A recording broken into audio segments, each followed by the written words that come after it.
रुखसत हुआ तो आँख मिलाकर नहीं गया। वो क्यों गया ये भी बताकर नहीं गया। वो यूं गया कि बातें सबा याद आ गई। एहसास तक भी हमको दिलाकर नहीं गया। यूं लग रहा है जैसे अभी लौट आएगा। जाते हुए चिराग बुझाकर नहीं गया। बस एक लकीर खींच गया दरमियान में। दीवार रास्ते में बनाकर नहीं गया।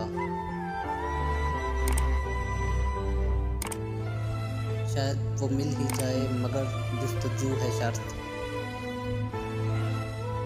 वो अपने नक्शे पा तो मिटाकर नहीं गया। घर में है आज तक वही खुशबू बसी हुई।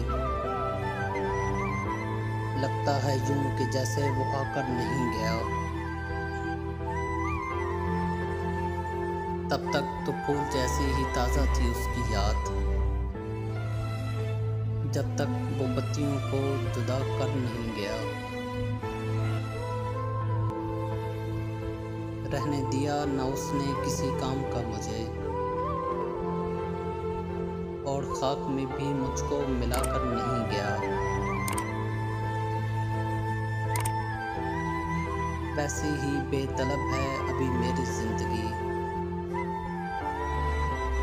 वो खार खस में आग लगाकर नहीं गया। शहजाद ये गिला ही रहा उसकी जात से। जाते हुए वो कोई गिला कर नहीं गया।